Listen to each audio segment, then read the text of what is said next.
নিরামিষের শক্তি বেশি নাকি আমিষের শক্তি বেশি? কেউ জানো তোমরা? বলো তো, নিরামিষের বেশি শক্তি নাকি আমিষের বেশি শক্তি? তো আমি দেখেছি আমিষেরই বেশি শক্তি, নিরামিষ না খুব দুর্বল। কেননা আমিষ যদি নিরামিষের মধ্যে ঠেকে তাহলে সেই নিরামিষ আমিষে পরিণত হয়, আর নিরামিষ যদি আমিষে থাকে তাহলে কিন্তু সে আমিষটা কিছুতেই নিরামিষ হয়ে যায় না। তারপর আছে কি, বাসি কাপড় আর ধোয়া কাপড়। বাসি জিনিস আর ধোয়া জিনিস কীরকম? বাসি জিনিসের ভীষণ শক্তি। বাসি জিনিস যদি ধোয়া জিনিসে গিয়ে লাগে তাহলে সে ধোয়া জিনিসটা বাসিতে পরিণত হয়, আর বাসি জিনিসটা যদি ধোয়াতে মেশে তাহলে কিন্তু সেই বাসি জিনিসটা কিন্তু ধোয়া হয় না। এটা কিভাবে হয় আমি বুঝি না, যে এটাতে ছোঁয়া লাগলে ওটা হয়ে যাচ্ছে কিন্তু এটার সাথে ওটা, তাহলে বুঝতে হবে যে শক্তি কার। যার শক্তি বেশি তার সাথেই তো একেবারে মিশে যেতে হয়।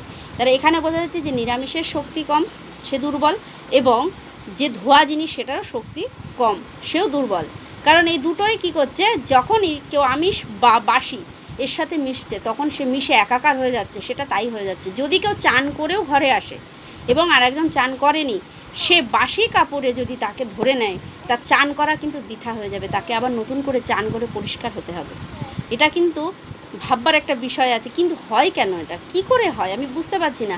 কিন্তু ওই চান করা ব্যক্তি যদি বাসি যিনি পড়ে আছেন তার একটু ছোঁয়া যদি পড়ে, সে কিন্তু ধোয়া হচ্ছে না, তাকে এমনি চান তাকে করতেই হবে, কারণ সে বাসিই হয়ে রয়েছে, তাকে কিন্তু ধোয়া করানো গেল না, তাকে কিন্তু পরিষ্কার করানো গেল না, তাকে কিন্তু চান আবার করতে হবে, কারণ সে এখনও কিন্তু বাসিই আছে।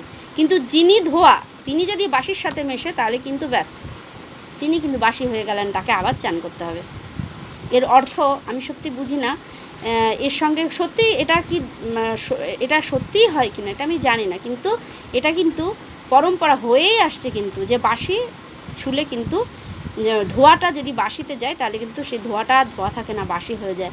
আমিষটা যদি একবার নিরামিষে থাকে তাহলে কিন্তু সেই আমিষটা কিন্তু নিরামিষ হয় না, কিন্তু আমিষটা যদি গিয়ে নিরামিষে থাকে সেই নিরামিষটা আমিষ হয়ে যায়।